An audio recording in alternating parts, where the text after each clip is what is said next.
saya ingin mengajak kita untuk ya mungkin selain merenungkan, saya juga ingin ajak kita untuk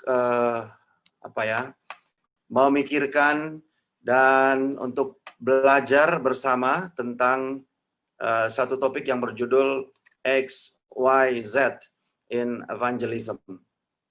Mudah-mudahan layar ini bisa terlihat karena agak berat sepertinya. Kelihatan ya? Boleh bisa lihat ya? Baik.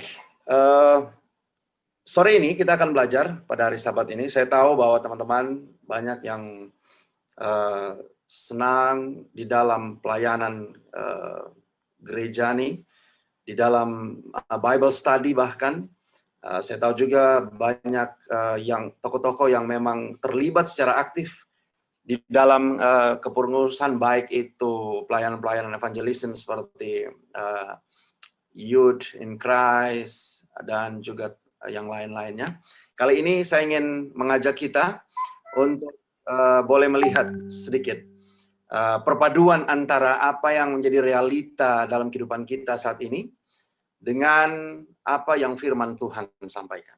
Nah, untuk itu, sebelum kita mulai, saya sekali lagi mengundang kita, mungkin kita boleh tunduk kepala, kita bersatu dalam doa. Bapa di sorga, saat ini kami mengundang Engkau hadir di tengah-tengah kami, di dalam hati kami masing-masing. Di dalam program PA pada sore hari ini, bersama dengan teman-teman kami dari Jemaat Senli, kami ingin belajar firman Tuhan, bermain bersama, berpikir bersama, merenungkan apa yang menjadi rencana Tuhan bagi kami. Biarlah Tuhan sendiri yang akan berbicara kepada kami semua melalui hamba-Mu, dan biarlah ini boleh menjadi berkat, bukan saja bagi orang-orang muda yang hadir dan menyaksikan saat ini, tetapi juga bagi orang-orang tua kami, agar boleh dapat memberikan dukungan yang baik kepada orang-orang muda dan jemaat. Kami serahkan pembicaraan ini, hamba-Mu yang akan berbicara, kuasai dengan Roh Kudus-Mu, Tuhanlah yang berbicara melalui hamba-Mu. Inilah doa kami, di dalam nama Yesus kami berdoa. Amin. Baik, teman-teman orang-orang muda dan para senior kita yang juga hadir, kalau kita lihat apa yang ada di slide ini, saya mau bertanya apakah ini adalah pemandangan yang jarang saudara lihat? Kalau di keseharian saudara, pernahkah saudara melihat situasi yang seperti ini? Apakah ini pemandangan yang biasa saudara saksikan? Atau mungkin baru sekarang saudara lihat? Saya yakin, kalaupun ini saya ambil gambar dari luar, tetapi di dalam keseharian kita, apalagi di dalam suasana seperti saat ini, kita sering melihat apa yang ada pada layar ini. Bahkan mungkin sebagian dari anggota keluarga kita juga bisa saja potretnya, kalau dipotret, difoto seperti apa yang saya tampilkan ini.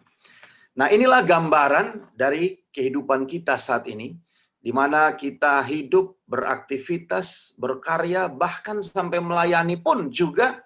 Saat ini saya berbicara bukan langsung di hadapan saudara secara fisik, tapi saya berbicara yang saya lihat, jujur saja, yang saya lihat ini hanya layar, saudara. Saya pakai tampilan layar, tapi saya tidak bisa lihat wajah saudara. Tapi saya percaya teknologi membuat saudara bisa menyaksikan saya dan kita bisa berkomunikasi satu dengan yang lain. Inilah era di mana kita hidup saat ini. Ya, kita hidup di era teknologi. Beberapa waktu yang lalu, saya pernah mendapatkan satu artikel. Jadi kita sementara hidup di satu zaman yang disebut dengan zaman postmodern, atau mungkin sudah lebih canggih lagi. Bukan hanya postmodern lagi, tetapi sudah zaman yang lebih. Di dalam artikel yang saya dapati itu menceritakan tentang ciri-ciri daripada masyarakat postmodern. Ini saya ambil dari sebuah situs. Dan ini ditulis oleh seorang yang ada di layar itu, namanya Stanley Greens. Dia menjelaskan, ini saya ambil sedikit saja, tentang ciri-ciri pada masyarakat postmodern. Sebetulnya tanpa kita sadari, keadaan ini sudah mulai perlahan-lahan masuk ke dalam gereja. Bahkan sekarang mungkin sudah melebihi ya secara pengaruhnya.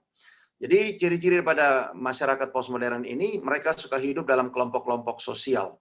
Ya, jadi apakah itu kelompok dalam pergaulan, ya kelompok hobi, kelompok kerja dan lain sebagainya, mungkin juga gereja, ya, dan lingkup kebenaran itu menjadi sempit karena mereka terkotak-kotak, terpisah-pisah.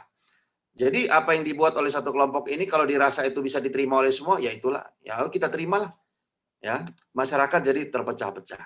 Mereka tidak terlalu mementingkan pemikiran yang sistematis atau pemikiran yang logis, ya.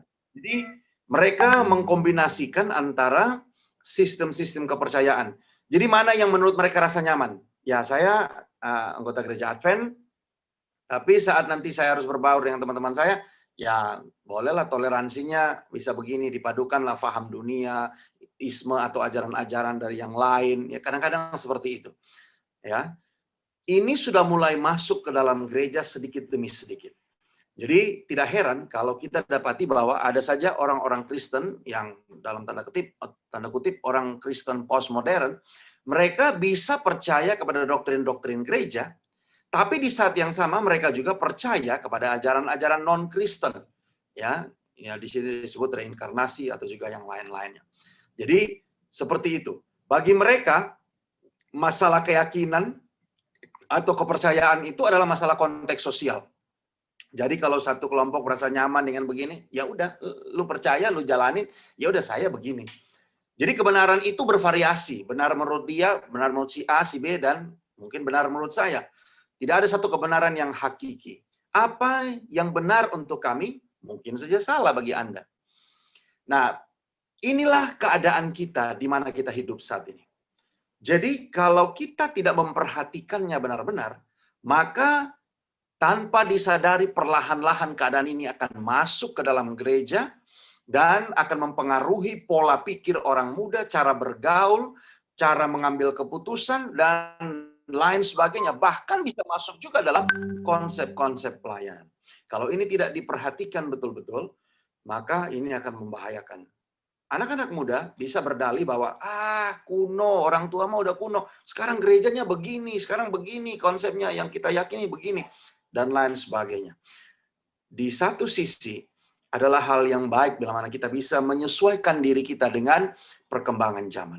Tetapi ada nilai-nilai luhur yang hakiki, sebagaimana apa yang diajarkan oleh firman Tuhan, yang terus dipelihara, begitulah adanya dari dulu sampai sekarang dan seterusnya. Ini yang perlu kita perhatikan. Ya, sebagai orang-orang muda, ini adalah situasi yang berbahaya kalau kita tidak mewaspadai hal ini. Itulah sebabnya kita senang ya melalui Saudari Ayu, jemaat dan juga majelis khususnya mungkin orang muda boleh memberikan kesempatan ini pada kami untuk sama-sama berdiskusi untuk menyampaikan firman Tuhan seperti apa yang kita ikuti saat ini. Nah, saya dalam menyusun ini saya coba lihat-lihat apa barang-barang yang ada di sekeliling saya. Saya dapatilah beberapa di antaranya. Saudara masih kenal benda-benda ini? Ada yang tidak tahu barang apa ini? Semua tahu mungkin ya. Kemudian kalau yang satu ini mungkin dari bentuknya mungkin tahu lah ya. Saya hanya sempat mau mengambil fotonya tadi, saya tinggalkan barangnya di ruang belajar. Kemudian saya masih punya barang yang begini juga. Sudah tahu ya barang-barang apa nih? Tapi saya mau tanya, kalau barang yang satu ini ada yang tahu apa ini? Pak Maruli masih tahu, beliau ini adalah insan komunikasi, rekan saya dulu, Bapak Maruli Ilsang. Ini kalau tidak salah proyektor ya, jadi itu kayak ada film gitu ya, ya ada kaca film, lalu dia akan ditembak dengan cahaya, lalu itu akan menjadi kayak proyektor lah yang tampil, yang kita bisa tampilkan di layar. Itu proyektor edisi pertama kali, kalau tidak salah. Ya, luar biasa ya Pak Maruli masih ingat ya. Jadi mungkin orang-orang tua kita mungkin masih tahu ya. Ini barang-barang yang ada di sekeliling rumah saya. Jadi saya tidak tahu kalau teman-teman yang masih SMA, SMP pernah lihat barang seperti ini atau pernah gunakan, tahu apa fungsinya enggak ya. Tapi itulah, ini hanya sekedar pengantar. Kenapa saya katakan seperti itu? Nanti kita akan masuk untuk melihat tentang barang-barang yang berhubungan dengan ini. Tapi kalau sekarang sudah jauh berbeda. Saya pernah dapat satu video, saya tidak sempat muat di sini, bagaimana seorang remaja dikasih telepon zaman dulu yang masih pakai dialnya itu, masih ingat nggak ya? Pak Roni mungkin masih ingat ya? Zaman dulu, jadi harus ditekan, terus diputar, putar lagi, seperti gitu ya. Saya nggak tahu orang masih punya nggak sekarang, tapi itu adalah sudah masuk kategori sebagai antik, barang antik ya, barang kuno. Nah, saya senang melihat tadi komposisi dari kita yang hadir di media Zoom ini. Ada orang-orang tua kita, ya, ada Pak Roni, ada keluarga Pando, ada keluarga Girsang, ada lagi yang lain, teman-teman yang lain, mendampingi orang-orang muda, para tua-tua jemaat. Jadi, ini sebetulnya menunjukkan bagaimana gereja ini, jemaat ini melebur satu dengan yang lain, berbaur, baik orang tua maupun orang muda, di mana generasi yang senior bisa duduk bersama, bisa melaksanakan program bersama dengan generasi yang lebih muda, dan bisa bersatu melaksanakan program pelayanan.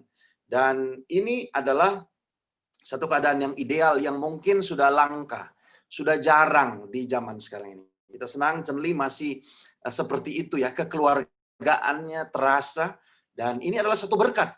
Peliharalah itu terus, nikmati itu, karena saudara jarang temukan di tempat-tempat yang lain seperti itu. Nah, tapi tahukah saudara, tadi host sudah sebutkan, ini kira-kira tentang apa ya?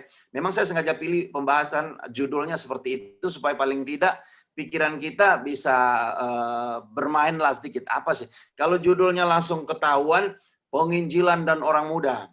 Mungkin saya nggak tahu, teman-teman nggak terlalu mikir kali ya, dari judulnya aja udah tahu ya, sudah masalah penginjilan ini orang muda.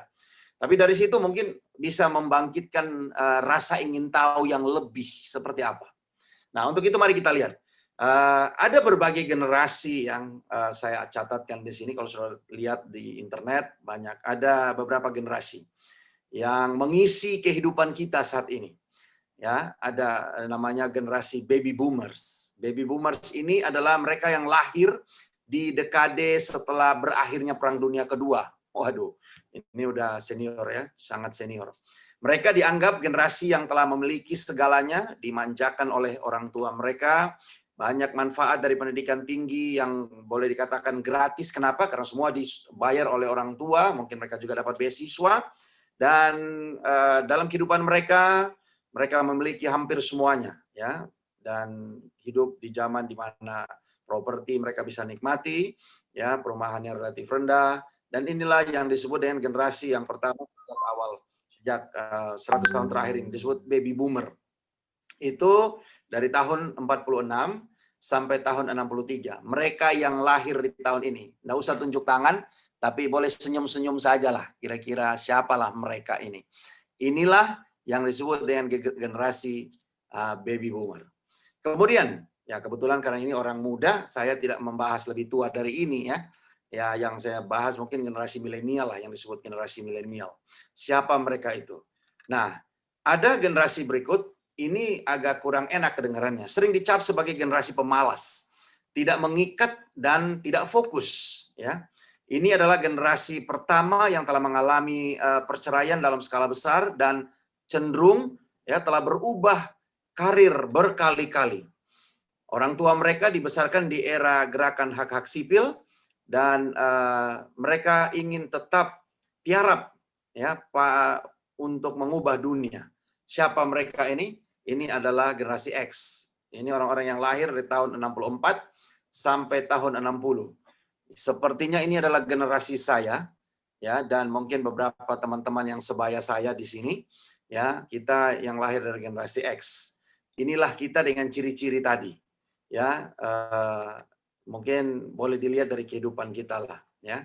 Kemudian ada generasi Y, generasi Y ya. Ini dari tahun 81 sampai tahun 94. Ini kebetulan grup musik kesukaan anak saya. Saya tidak tahu apakah teman-teman orang muda familiar dengan ini yang lagi hits sekarang, lagi naik daun banget. Apakah mereka betul di generasi ini? Saya kurang tahu. Mungkin teman-teman yang memfavoritkan mereka pasti lebih tahu. Ya, ini mau yang cepat, apa-apa cepat. Inilah generasi instan. Makan juga maunya yang mie instan, makanan cepat saji, maunya kalau bisa order tek, makanan langsung datang, nggak mau repot, nggak mau capek.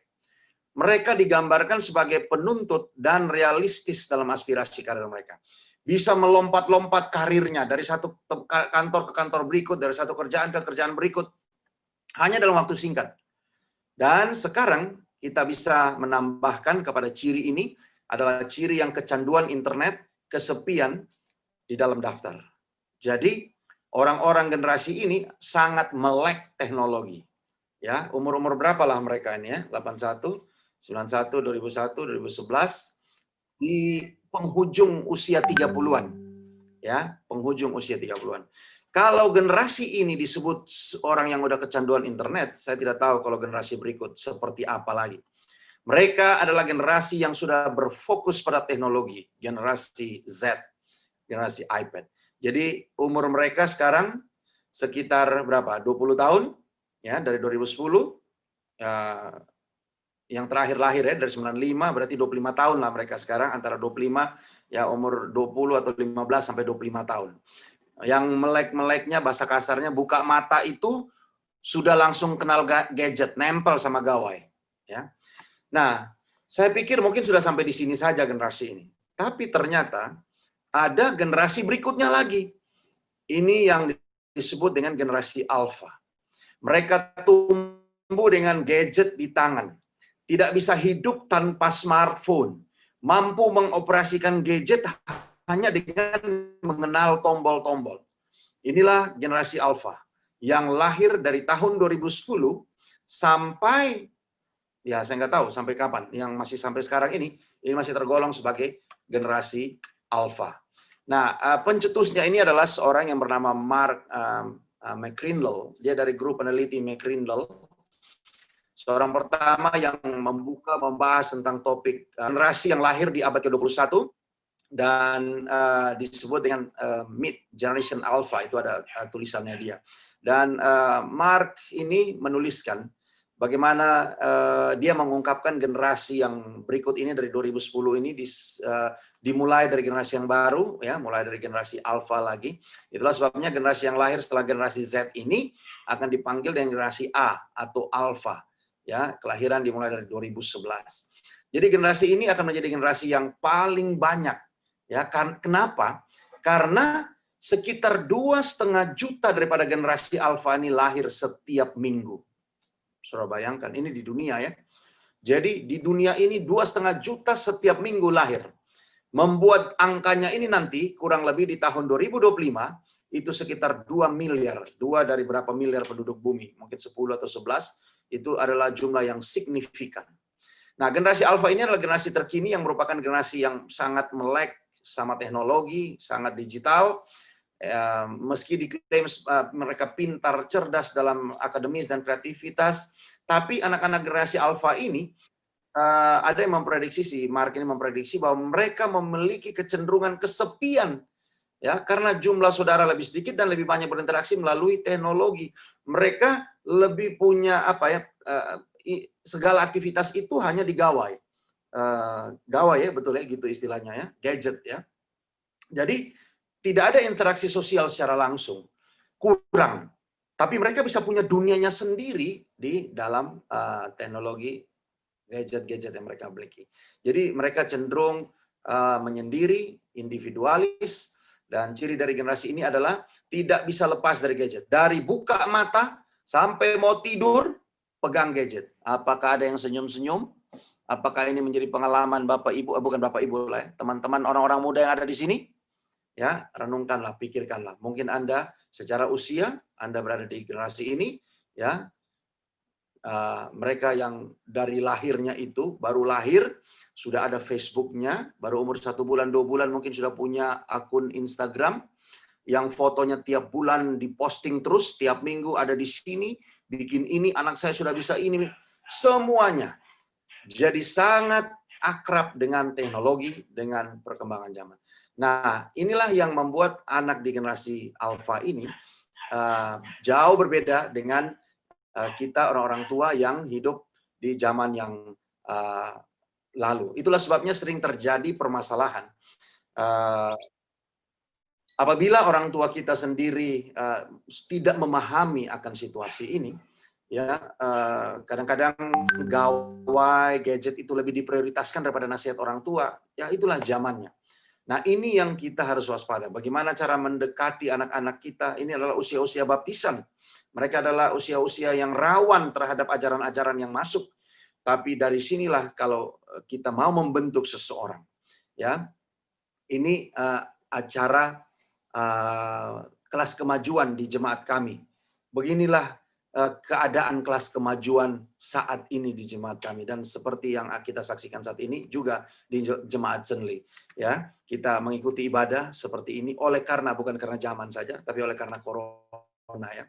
Semua orang sementara membahas corona, dan ya kita juga mungkin hanya sedikit menyinggung, tapi saya tidak mau terlalu dalam ke situ. Yang saya ingin ajak kita untuk melihat kehidupan kita.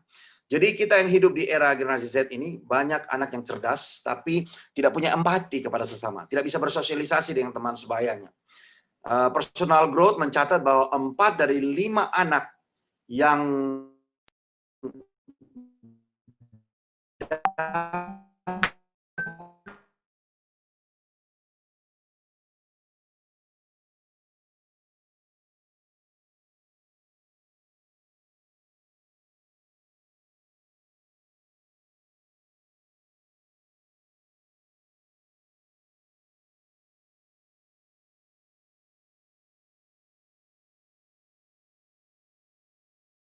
ini mereka yang usia-usia 25 tahun dari tahun lahir tahun 95, ya. Berarti udah umur berapa sekarang? 25 tahun, 20-an sampai 15 sampai 25 tahun.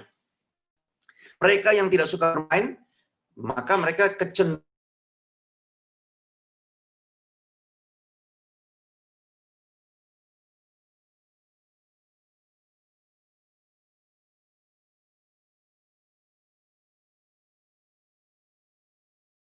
jarak sekolah rumahnya dekat, tapi mereka lebih suka naik mobil. Mereka lebih suka main game, nonton TV, duduk berjam-jam depan komputer, dibandingkan bergerak badan dan berolahraga. Ini seorang peneliti dari Singapura mengatakan. Jadi, inilah keadaan kita. Tapi inilah juga yang menjadi bekal potensi orang-orang yang sebagian besar mengisi gereja-gereja yang sekarang ini ada. Mereka adalah generasi yang paling melek teknologi dari antara anak-anak yang pernah lahir. Mereka lebih senang hal-hal yang demikian. Nah, ini adalah permainan-permainan yang berbahaya, tidak terlalu dianjurkan. Tapi ya kadang kalau mereka curi-curi waktu, mungkin Bapak Ibu kalau periksa di HP anak-anak saudara, mungkin ada menemukan hal-hal yang demikian. Jadi, kelebihan yang mereka miliki memperlihatkan bahwa 60% dari anak yang berada di kelas 3 usia 8-9 tahun sudah mampu untuk melakukan eksplorasi menu-menu di komputer, khususnya yang terkait dengan game, dengan sendirinya tanpa bantuan orang dewasa. Ya, tapi lucunya, ini lucunya, mereka tahu buka semua tombol-tombol di komputer, ikat tali sepatu susah. Ada yang sampai nangis karena tidak tahu ikat tali sepatu, kiri dan kanannya bisa tidak sama. Ya, inilah realita yang terjadi. Jadi, lebih lanjut disebutkan bahwa data memperlihatkan bahwa anak yang berada di kelas 3 masih cenderung memilih bermain game bila dibandingkan dengan bermain di lapangan. Dan itu menurut data 72% anak memilih untuk bermain game. Teman-teman orang muda, apakah Anda masuk di kelompok ini? Apakah Anda suka bermain di lapangan, di luar rumah, atau lebih senang bermain depan komputer, di depan gawai Anda? Ini adalah hal-hal yang sebagian Anda perlu renungkan. Jadi, dari mana kira Anda berada? Apakah sebagai baby boomer, generation X, generasi Y, generasi Z, atau generasi Alpha? Apapun latar belakang Anda, kita duduk di sini bersama, sebagai satu jemaat, kita punya tanggung jawab. Itulah sebab yang dipilihkan itu adalah XYZ in evangelism. Mungkin sudah mulai terjawab sampai di sini. Ini apa yang saya sampaikan adalah sebagai pengantar. Bagaimana untuk melihat keadaan kita saat ini dihubungkan, bagaimana gereja juga memiliki program untuk melibatkan orang-orang muda, ya orang-orang tua sebagai pendamping, sebagai pemberi ide, bersinergi, baik untuk memelihara, merawat umat supaya tetap tumbuh dalam rohani, maupun juga untuk melaksanakan misi, apakah itu pelayanan keluar, menjangkau jiwa-jiwa, melakukan pelayanan pada orang yang susah, yang membutuhkan. Mari kita lihat apa yang kita miliki saat ini. Ada beberapa statistik yang saya ambil secara singkat saja untuk melihat bagaimana generasi yang hidup hari ini, generasi milenial, X, Y, Z. Kalau X mungkin kita sudah tergolong tua lah ya. Saya generasi X, mungkin generasi Y, yang paling tua mungkin berusia berapa lah sekarang ini? 30-an, hampir 40 tahun. Ya, 36, 37 mungkin ya. Sementara yang paling muda itu berumur 20-an tahun. Mereka tentu saja inilah yang masuk dalam kategori usia produktif. Yang tadi saya katakan mereka bisa mencapai 1,8 miliar di seluruh dunia. Dan ini berarti sebagai pelaku ekonomi. Mereka lah yang menguasai pasar, praktisi, bisnis. Ini banyak diisi oleh orang-orang pada usia ini. Lain pada level eksekutif ya, manajerial sampai direksi, sampai owner ke atas. Tapi yang banyak di posisi staff adalah orang-orang dengan usia 20-an sampai 40-an. Ya, dan bahkan sampai kepada para orang tua muda yang tengah saat ini mungkin mencicil rumah, mencicil mobil, mungkin sudah punya polis asuransi, mempersiapkan pendidikan untuk anak-anaknya, hidup yang jauh berbeda dengan generasi yang sebelum-sebelumnya, X atau baby boomer, ya, sampai kepada sekarang ini. Jadi inilah realitanya, inilah keadaannya saat ini. Kemudian hal yang lain yang kita lihat, saya coba lihat di statistik ya. Statistik pengguna sosial media, khususnya IG, ya, Instagram ya. Mungkin coba kita lihat statistik sini. Ini tahun 2019, sudah lama juga ya, udah 1 tahun lalu. Tapi inilah yang dimiliki oleh Instagram, ya, yang terupdate. Karena menurut Kompas, Instagram tidak merilis lagi. Jadi Instagram user di Indonesia itu adalah seperti itu. Sudah lihat ada 61 juta dibanding dengan populasi penduduk Indonesia berapa sekarang ya? 300 juta belum sampai ya? 260-an juta ya? 260 juta. Ini sudah lebih dari 1/4. Betul? 6 kali 4 berapa? 24 ya?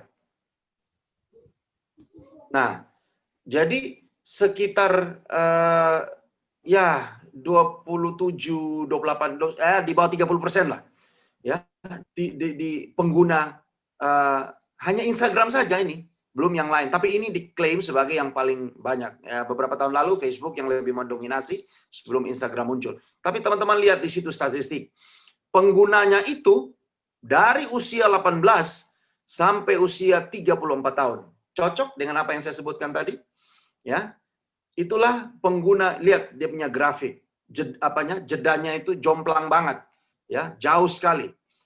Dari umur 18 sampai umur 34. Mereka inilah yang selalu menggunakan Instagram, bekerja, berdagang, berbisnis, melayani. Ya. Kemudian ini secara pengguna antara yang memiliki ini untuk internet. Kalau tadi Instagram. Ini saya tidak sempat isi lagi tadi TikTok. Ya, sekarang apapun bisa dibuat ya dengan TikTok. Nanti saya bicara di belakang. Dari inilah bagaimana jumlah pengguna yang aktif Instagram di Indonesia dilaporkan 61-an juta. Ya, bayangkan ini sekitar ya rupanya 20-an% ya, 22,6%. Jadi hampir 1/4 dari penduduk Indonesia ya ini pengguna Instagram. Ini sangat signifikan. Beberapa waktu yang lalu hanya penemu atau yang pemilik Facebook yang sekarang usianya baru 30-an tahun, 35 kali atau berapa, 33 tahun. Ya, dunia jadi berubah setelah orang kenal Facebook. Kalau dulu kita masih generasi X masih pakai Friendster. Ada yang tahu Friendster? Mungkin teman-teman yang sekarang berpikir, apa itu makanan, apa itu Friendster? Ya, sekarang sudah Facebook, ada yang lebih canggih lagi Instagram, sekarang udah lebih canggih lagi TikTok, semua segala sesuatu, sampai message pun disampaikan dengan TikTok ini. Jadi, di tangan seorang muda yang 30-an tahun, dunia agak sedikit berubah dengan lahirnya Facebook. Ya, sekarang kita tahu juga WhatsApp juga ditemukan oleh 2 orang muda yang kemudian kayaknya sudah diambil juga ya. Semua sudah diambil sama Google ya. Google Group, baik itu. Saya nggak tahu kalau Facebook apakah sudah diambil juga, itu cerita yang lain. Sejak munculnya YouTube, kaset-kaset sudah tidak guna lagi. Video-video kepingan-kepingan CD sudah jarang sudah temukan. Dan inilah keadaan kita saat ini. Kita semua hidup di era teknologi digital. Bekerja tidak lagi lewat pergi ke kantor, duduk pakai mesin tik, ya.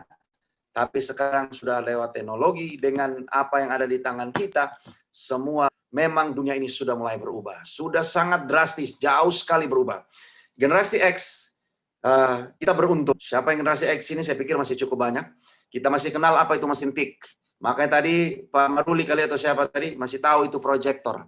Tapi kita juga tahu sekarang itu gadget-gadget canggih, ya handphone layar lipat dengan teknologi jarak jauh dan lain sebagainya yang ya kita generasi X ini berada di tengah-tengah. Ada generasi yang mungkin sangat familiar dengan teknologi. Generasi orang-orang tua kita mungkin tidak terlalu fasih dengan teknologi, tapi mereka mungkin fasih dengan mesin tik, ya dan lain sebagainya. Dan kitalah yang berada di tengah-tengah untuk bisa melihat ke belakang dan juga mengarah ke depan. Jadi ini adalah hanya salah satu contoh. Bagaimana seorang yang muda dapat merubah dunia menjadi apa yang kita nikmati saat ini. Dan memang kita mau atau tidak, sadar atau tidak, hidup kita, gaya hidup kita sudah berubah. Kalau dulu orang pergi ke mall, jalan-jalan, belanja, ya sekarang ini yang ada di mall itu di layar kita.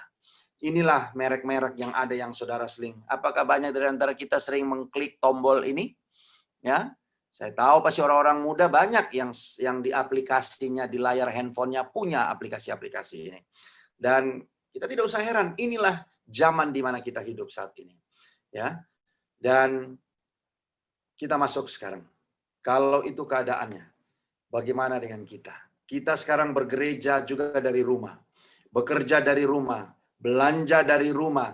Sakit sekarang tinggal hubungi dokter juga lewat aplikasi. Semuanya bisa dibuat dari rumah. Orang bisa malas, bisa kreatif, bisa banyak waktu, dan bisa juga mengalami hal yang buruk. Bagaimana dengan gereja kita? Apa yang gereja buat? Apa yang menjadi keadaan gereja? Ini yang saya katakan tadi. Kalaupun banyak hal yang berubah dari waktu ke waktu, seiring dengan perjalanan waktu, tapi ada hal yang masih tetap dari dulu sampai sekarang tetap sama. Di dalam 2 Timotius 3 ayat 1 sampai 5 disebutkan bahwa kita hidup saat ini di zaman yang sukar. Manusia akan mencintai dirinya sendiri, menjadi hamba uang, ya. Kemudian mereka akan memberontak, tidak peduli dengan agama. Saya senang teman-teman di Chenli, ya, gereja Tuhan pada umumnya, gereja Advent di Jakarta ini, walaupun susah, keadaan harus semuanya dilakukan dari rumah, kerja dari rumah, belajar sekolah dari rumah, bergereja dari rumah, belanja dari rumah, tapi kita masih bisa punya waktu untuk diasingkan beribadah kepada Tuhan, ya, beribadah walaupun dari rumah masing-masing, tapi kita bisa duduk dalam satu forum bersama untuk menikmati persekutuan ini. Ya, inilah keadaan dunia saat ini. Walaupun kita hidup di tengah-tengah dunia yang tidak mau berdamai, gampang menjelekkan orang. Sekarang, kalau saya tidak suka sama seseorang, ketik aja. Blast. Mulai dari blast di status, blast di media, di sosial media, dan lain sebagainya. Itulah sebabnya banyak permasalahan muncul hanya oleh karena ini. Ingat saudara, sekali kita memblas sesuatu, maka itu bukan lagi milik kita. Apapun yang sudah sebutkan, sudah tuliskan, dan dikirimkan ke media sosial, itu sudah menjadi milik publik. Dan itu bisa dipermasalahkan, bisa dituntut. Jadi, seperti inilah zaman di mana kita hidup. Dan disebutkan, suka mengkhianat, tidak berpikir panjang, berlagak tahu, menuruti hawa nafsu, secara lahiriah mereka menjalankan ibadah mereka, Tapi pada hakikatnya mereka memungkiri kekuatannya. Jujur, siapa yang kalau ikut ibadah online di sampingnya ada handphone, kemudian cek-cek, buka-buka WA, Facebook, malah ada yang main game. Nggak usah jawab. Renungkan saja. Inilah pergeseran yang terjadi di dalam kehidupan orang-orang muda saat ini. Berbeda dengan zaman kita dahulu, kita duduk betul-betul di gereja. Sekarang ini saya tidak tahu berapa banyak yang layarnya dimatikan. Ya, saudara menyaksikan saya, ada video yang dihidupkan, ada video yang mungkin dimatikan, hanya munculkan gambar saudara, profil picture saudara. Tidak masalah, itu adalah hak saudara. Tapi inilah keadaannya kita di mana kita hidup saat ini. Dengan semua ini, apakah membuat kita tetap untuk bersemangat di dalam melaksanakan penginjilan itu? Inilah tantangan yang terbesar. Zaman berubah, kebiasaan berubah, gaya hidup berubah.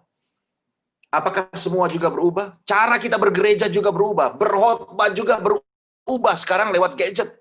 Tapi apakah prinsip-prinsip yang dulu ditanamkan itu masih terus terpelihara sampai sekarang? Bahwa kita terus menginjil, sampaikan kabar baik ini kepada teman-teman kita, sahabat kita, saudara kita. Itu yang kita perlu pikirkan. Nah, teman-teman orang muda,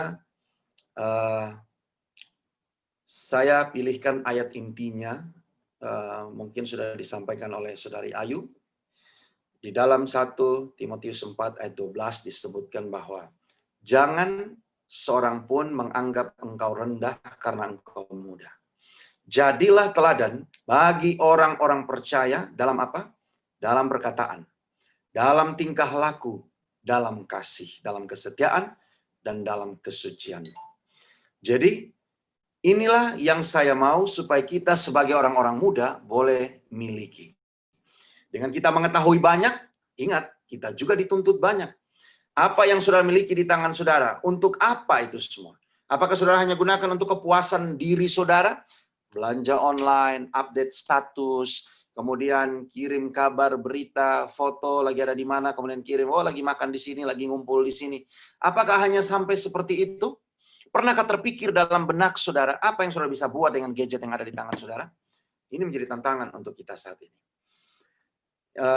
Sekilas tentang Timotius ini, dia adalah seorang muda di dalam zaman pelayanan Paulus, yang Paulus juga tuliskan surat kepada dia, memberikan nasihat-nasihat yang penting. Nasihat yang sederhana ini juga saya ambilkan untuk kita bisa melihat pelajaran yang sederhana dari Timotius untuk kita sebagai orang-orang muda di Cenli saat ini. Kita akan melihat secara cepat ada 4 hal penting dari pengalaman Timotius sehubungan dengan latar belakang keadaan kita tadi. Apapun latar belakang kita, siapapun kita, seorang baby boomer kah, seorang generasi X kah, seorang generasi Y kah, atau seorang generasi Z, atau bahkan seorang generasi Alpha. Ada 4 hal penting yang kita bisa lihat secara cepat. Yang pertama, marilah kita bertekun dalam membaca kitab suci. Ini sebetulnya kalau dilihat dasarnya adalah di dalam 1 Timotius 4 mulai ayat 12 sampai ayat 16. Inilah dasar pembicaraan saya. Teman-teman yang punya Alkitab atau Alkitab, silakan buka. Inilah dasar daripada topik atau inilah materi pembahasan saya pada sore ini. Yang pertama, bertekun dalam membaca kitab suci, tidak lalai menggunakan karunia, hidup dalam firman Tuhan, dan awasi diri dan awasi ajaran. Kita hanya melihat 4 ini secara cepat, tapi ada bagian-bagian yang saya skip saja oleh karena keterbatasan waktu. Saya sudah bicara setengah jam lebih, mungkin tinggal sedikit lagi waktu saya, tapi sementara slide masih bisa 20 slide lagi. Mari kita lihat satu persatu. Bertekun di dalam kitab suci. Sementara itu, sampai aku datang, bertekunlah dalam membaca kitab-kitab suci, dalam membangun, dalam mengajar. Ya, ini di dalam 1 Timotius 4 ayat 13. Ya. Di situ disebutkan bahwa membaca kitab suci, membangun, dan dalam mengajar. Apa yang kita sementara ikuti saat ini, apa yang pengurus atau pemimpin staf pemuda buat, ini semua adalah maksudnya untuk menjadi bekal bagi teman-teman orang muda, mengisi kerohanian orang-orang muda, supaya boleh tetap bertumbuh, ya, mereka boleh hidup secara rohani, dan mereka boleh terisi kebutuhannya. Ini adalah suasana di gereja kami saat sebelum pandemi, di mana Sabat sore kami mengadakan care group, dan inilah suasananya. Ya, itulah yang dibuat. Nyonya White menuliskan di dalam Gospel Workers 162, disebutkan bagaimana rencana membacakan kitab Alkitab itu, ini bukan ide Nyonya White, bukan ide Rasul Paulus, bukan ide pendeta, tapi disebutkan ini adalah pemikiran dari sorga. Ya, banyak orang, laki-laki dan perempuan, dapat melibatkan diri dalam cabang pekerjaan misionaris ini. Hanya membacakan firman, membagikan firman Tuhan. Apakah itu dari kutipan, sekarang ini macam-macam. Beberapa bulan lalu mungkin saya berbicara di OIM, bagaimana tentang digital evangelis, atau evangelis penginjilan digital. Ya, saya menyinggung di sana. Ada rekan saya berbicara, dia hanya mengirimkan kutipan ayat-ayat, dia tambahkan dengan foto-foto, ya. Kalau ayat itu tentang alam, dia tambah latar belakang alam, dia kirim. Enak dilihat, membawa kesejukan. Kalau kita hanya kirim teks aja, ya bagus juga. Tapi jauh lebih bagus bila mana itu dipadukan dengan foto, dengan video mungkin. Itu akan lebih menambah dalam makna dari ayat tersebut. Ini adalah hal yang sederhana yang teman-teman bisa buat di dalam melaksanakan penginjilan. Ada beberapa survei data, ya, bagaimana orang Kristen di Amerika saat ini, mereka memilih untuk membaca Alkitab itu lewat teknologi, lewat online. Apakah itu lewat gadget mereka, tidak lagi membaca lembaran-lembaran buku kitab suci. Saya takut keadaan ini. Jangan sampai perlahan-lahan mulai masuk ke dalam kehidupan kita di Indonesia atau di Jakarta ini. Kita hidup di tengah-tengah kota, kesibukan, semua sudah ada. Dengan alasan praktis, malas membawa-bawa. Kalau pergi ke gereja rasanya, udahlah cukup bawa satu aja, iPad ke atau mungkin smartphone. Itu aja, semua sudah ada di situ. Tapi saudara, ada kenikmatan saat kita membuka Alkitab itu lembar demi lembar. Ya, jangan sampai keadaan ini juga masuk di Jakarta. Ini ada survei, ya mungkin kita tidak cukup waktu untuk menerangkan tentang ini, bagaimana survei membaca Alkitab di Amerika. Nah, saya masih ingat beberapa tahun yang lalu, pemimpin kita memberikan satu panggilan kepada kita. Bagaimana dipanggil untuk berdoa, untuk melakukan pendalaman Alkitab, untuk memohon pada Roh Kudus. Dan seruan itu masih terus sampai sekarang, di mana kita sebagai orang-orang muda pun perlu melibatkan diri di sana. Yang lalu, kita sudah mengikuti 100 hari berdoa. Sebelumnya di awal tahun, kita mengikuti juga 10 hari berdoa. Ya, di dalam kita berdoa, melaksanakan program ini, kita juga membaca firman di dalam. Dan saya dengar juga tadi, teman-teman sambil bermain kuis, besok hari Minggu tuh ada program pagi, doa pagi ya. Puji Tuhan. Ini adalah satu hal yang positif. Saya mau biarlah orang-orang muda menjadi tulang punggung dari program ini. Karena orang-orang tua biasanya sudah pada level hanya memberikan ide, masukan, memantau, mendampingi. Tapi penggeraknya itu adalah orang-orang muda, keluarga muda, generasi muda, XYZ. Itulah judulnya kenapa saya pilihkan XYZ in Evangelism. Jadi itulah peran teman-teman sekalian. Itu hal yang pertama. Mari kita terus membaca firman Tuhan. Nah, di sini yang menarik. Yang kedua, nasihat tadi di dalam ayat yang ke-14 dari 1 Timotius 4. Jangan lalai dalam menggunakan karunia. Jangan lalai dalam menggunakan karunia yang ada padamu, yang telah diberikan kepadamu oleh nubuat dengan penumpangan tangan sidang penatua. Ini kata-kata dari Rasul Paulus kepada Timotius. Dan nasihat ini yang seperti saya katakan tadi, saya mau juga menjadi nasihat bagi kita di zaman modern saat ini. Saya sudah paparkan di depan keadaan kita, generasi kita, dunia di mana kita hidup yang sekarang ini sudah terbolak-balik, keadaannya, gaya yang sudah berubah, zaman yang sudah berubah, tuntutan dan lain sebagainya, semua berubah. Kita masing-masing memiliki talenta, karunia.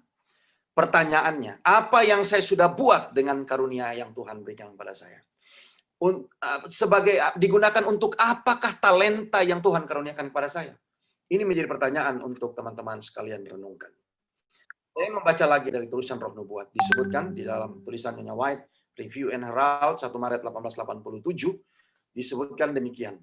Keberhasilan dalam memajukan hidup ilahi itu tergantung kepada pemanfaatan talenta. Saya berhenti sampai di situ. Kita mau berhasil dalam hidup rohani? pakai talenta yang digunakan. Ada ilustrasi dalam Alkitab, salah satu perumpamaan tentang talenta. Ada yang diberi 1, diberi 2, diberi 5, atau berapa itu? Ya, saudara masih ingat.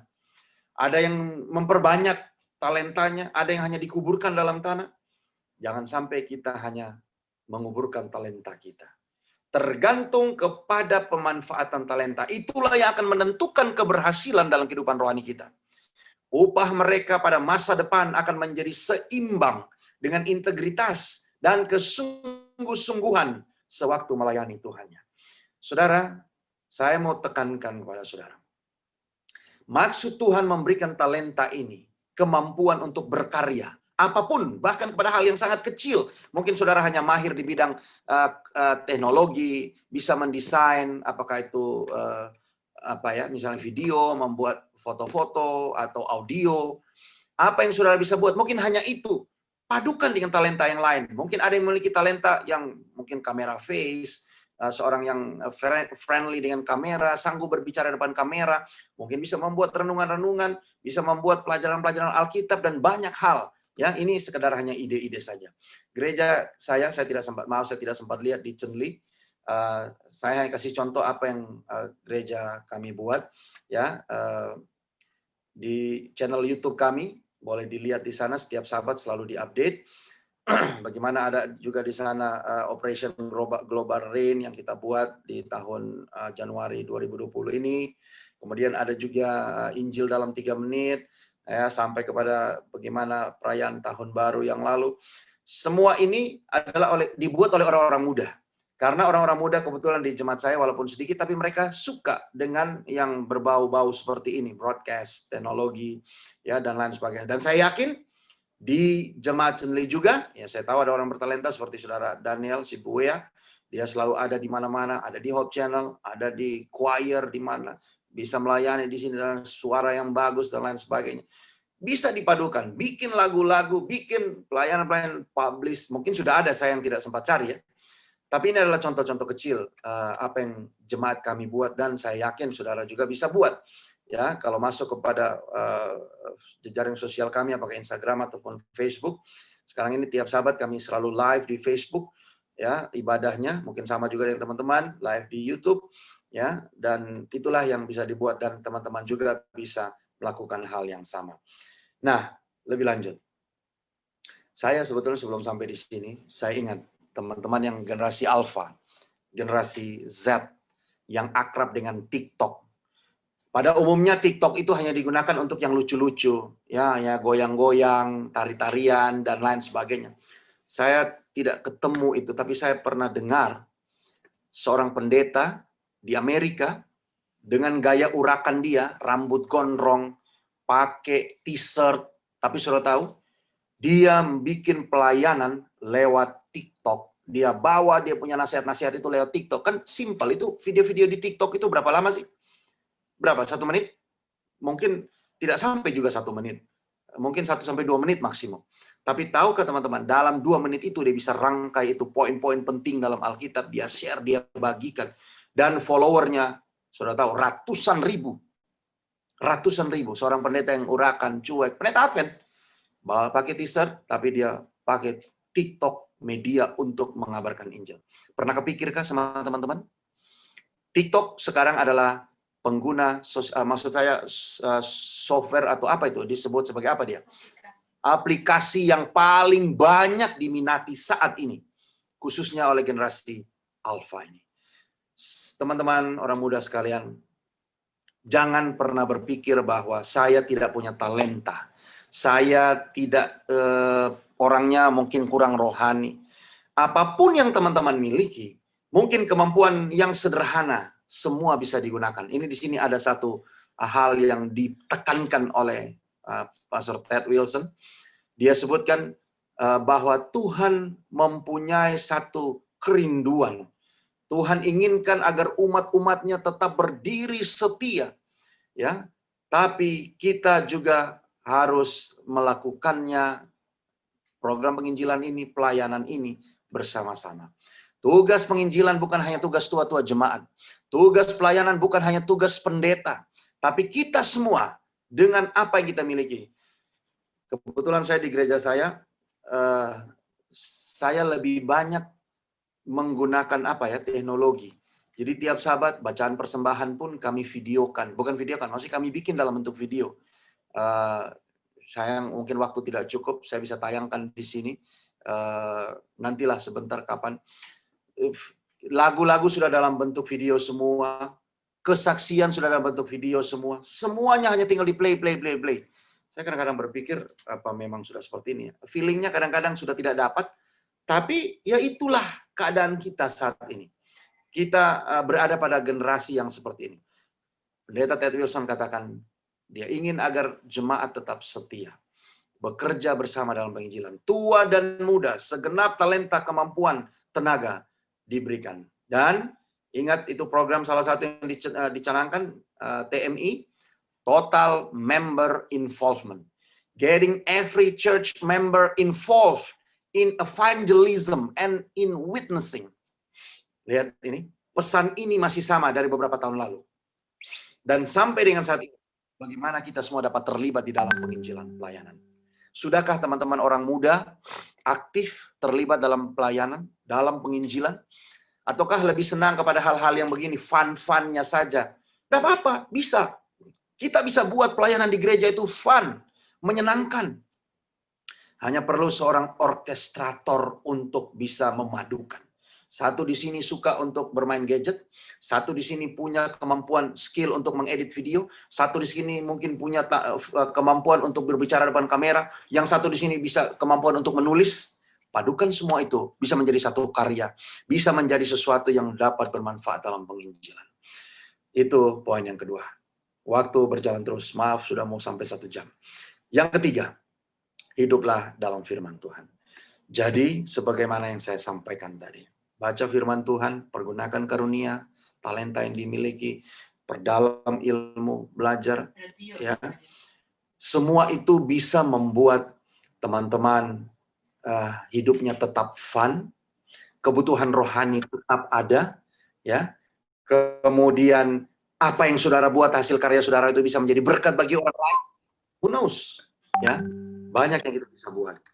Nah, di ayat yang ke-15 disebutkan, perhatikanlah semuanya itu. Hiduplah di dalamnya supaya kemajuanmu nyata kepada semua orang. Saya hanya mengambil bagian tentang perhatikanlah, ya. Perhatikan. Ini kalau dalam bahasa Inggris disebut to care for, attend to carefully, practice, merenungkan, berpikir. Jadi bagaimana kita mengingat-ingat akan karunia tadi. Tugas tanggung jawab kita yang diberikan oleh Tuhan dalam firman-Nya, membaca firman-Nya. Perhatikanlah ini, renungkanlah ini, pikirkanlah. Ini adalah foto di tahun lalu, di bulan Juli tahun 19, di mana jemaat kami mengadakan satu bakti sosial di Bantar Gebang, bekerja sama dengan Mana. Ini adalah produsen air, kemudian dengan Rumah Sakit Mitra Keluarga, dengan MCC ya, yaitu Mount Carmel Church. Kami melaksanakan ini. Saya tahu Chenli juga aktif, mungkin banyak juga pelayanan sampai keluar kota. Itu adalah hal-hal yang kita terus bisa pelihara. Sayangnya sekarang kita dalam keadaan corona tidak bisa melakukan kegiatan di luar. Tetapi banyak hal yang bisa dibuat untuk kita bisa tetap melaksanakan penginjilan pelayanan. Timonis volume 9 halaman 128. Orang-orang percaya di dalam kota besar harus bekerja bagi Allah di lingkungan mereka. Lihat saudara, di mana saudara tinggal sekarang? Kita hidup di jantung ibu kota negara ini.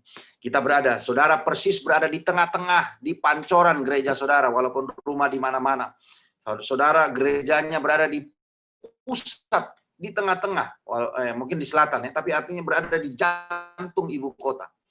Kita harus bekerja bagi Allah di lingkungan. Ini pertanyaan untuk kita pikirkan, renungkan. Saat saudara bekerja, melakukan aktivitas saudara di tempat saudara bekerja, adakah waktu yang saudara asingkan untuk menginjil bagi mereka? Dengan cara yang sederhana, dengan cara yang saudara suka. Ya, saudara makan siang. Saya punya pelajar-pelajar Alkitab yang saya ajar lewat gadget.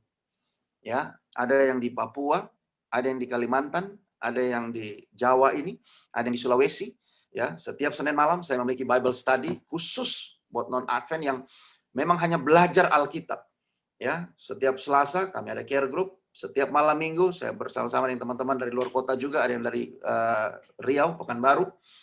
Ada yang saya hanya kirimkan pelajaran-pelajaran lewat WA. Ada yang di Malaysia, pekerja buruh di sana, migran. Ada yang di tempat-tempat yang lain, ada yang di Jakarta ini juga. Yang kami tidak pernah ketemu, tapi kami selalu berkomunikasi. Sudah pelajaran 2, 3 sudah ya, saya kirim lagi ya, pelajaran 4, 5 ya, pelajaran seterusnya. Sudah ada yang siap untuk dibaptiskan. Ini cara sederhana. Saudara boleh duduk di rumah, tapi gadget saudara bisa menjadi saluran berkat buat orang-orang lain. Saya tahu pasti saudara bisa buat. Pertanyaannya, saudara mau atau tidak? Mungkin ada yang sudah melaksanakan lebih dari apa yang saya buat. Puji Tuhan. Bagi itu, tularkan itu kepada teman-teman yang lain. Supaya itu bisa menjadi berkat juga. Awasilah dirimu. Ini yang terakhir. Awasi dirimu, awasi ajaranmu. Waktu sudah mau hampir 1 jam. Semoga saya tidak lebih dari 1 jam. Engkau akan menyelamatkan dirimu dan semua orang. Ada kelemahan sekarang ini.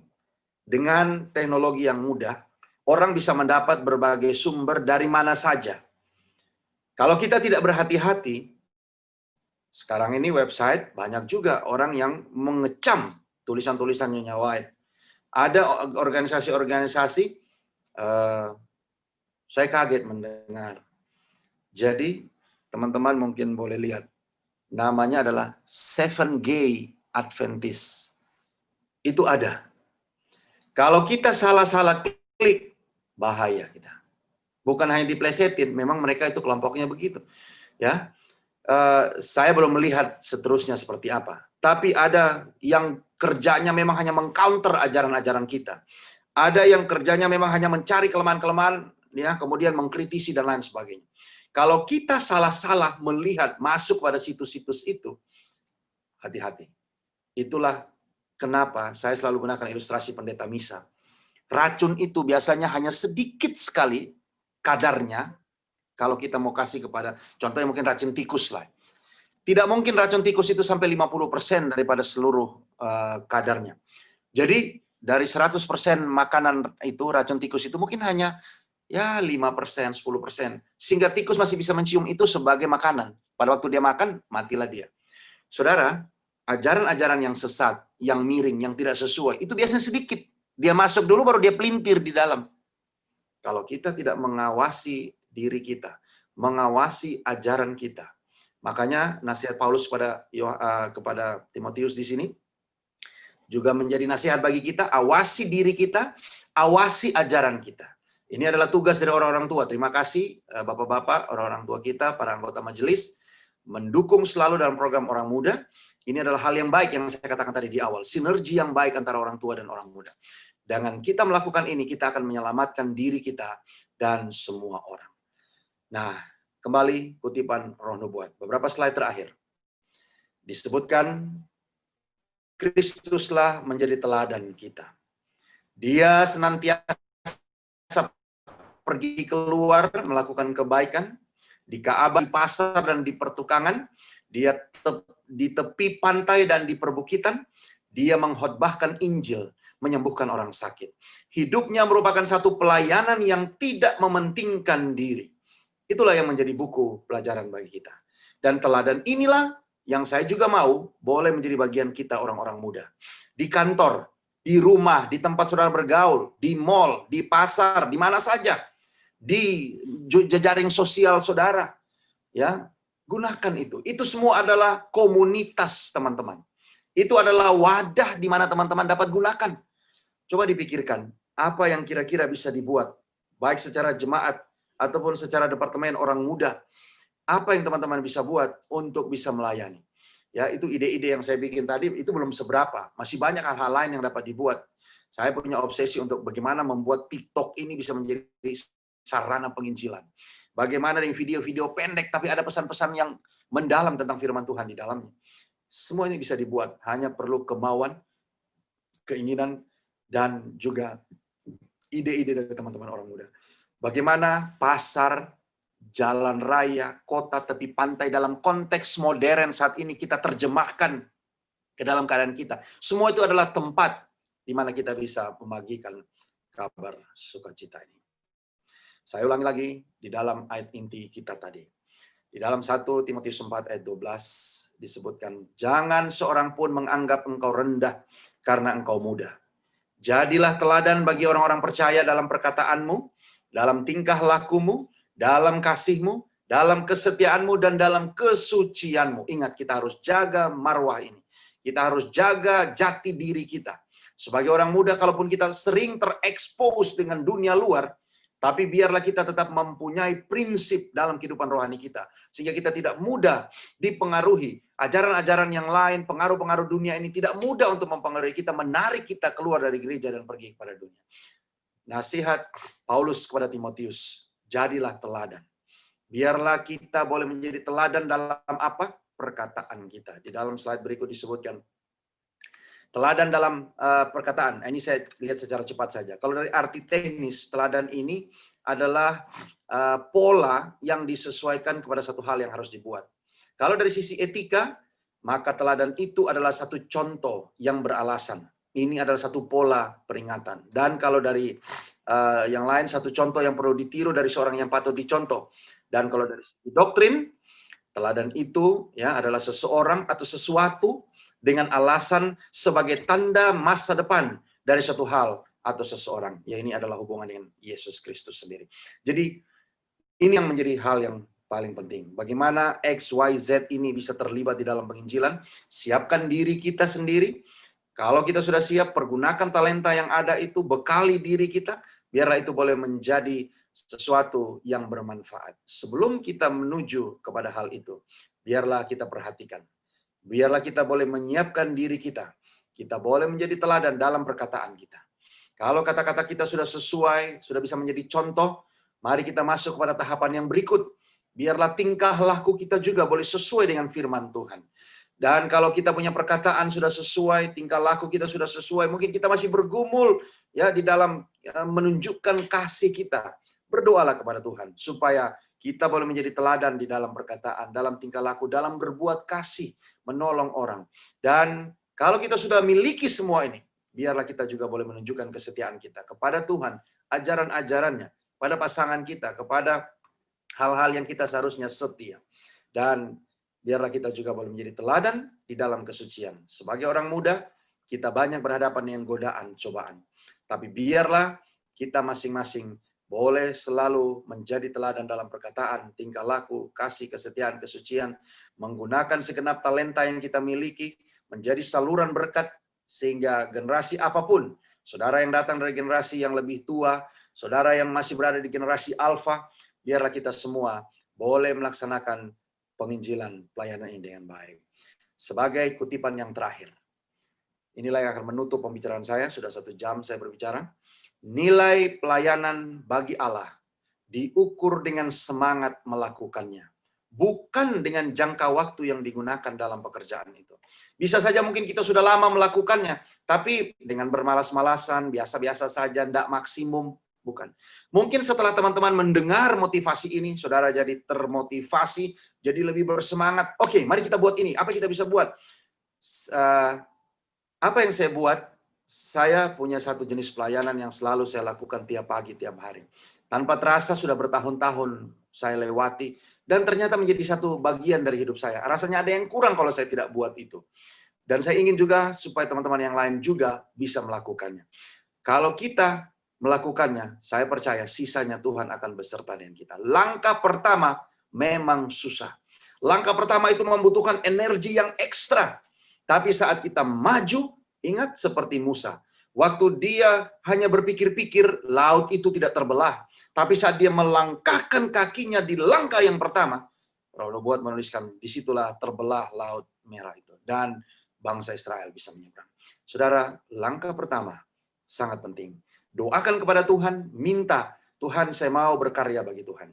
Tuhan, walaupun saya masih muda, saya mau menggunakan semua pengaruh yang ada, teknologi yang ada, kesempatan yang ada, semua hal yang saya miliki untuk juga menginjil bagi Tuhan.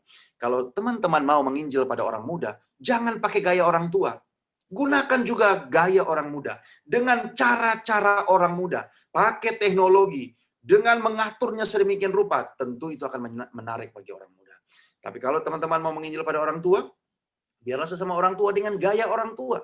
Nah, itulah caranya bagaimana kita bisa menyampaikan kabar sukacita. Jadi biarlah dengan X, Y, Z in evangelism ini, kita boleh mendapatkan sesuatu yang bermanfaat. Mungkin sekedar hanya menambah. Saya percaya ini bukan hal baru. Saudara sudah sering mendengar, tapi kita hanya di-refresh kembali supaya lebih disegarkan. Biarlah semua orang-orang muda di Cenli boleh mendapat berkat, orang-orang tua juga, dengan apa yang saya sudah sampaikan, pemaparan yang sederhana ini, boleh memberikan motivasi dan semangat kepada kita untuk memberikan yang terbaik, bekerja bagi Tuhan, apapun latar belakang kita, dari generasi manapun kita datang, kita semua punya tanggung jawab untuk pelayanan. Semoga Tuhan memberkati orang-orang muda Cenli bersama dengan orang tua dan semua kita yang hadir pada saat ini adalah merupakan doa dan harapan saya. Tuhan memberkati. Amin.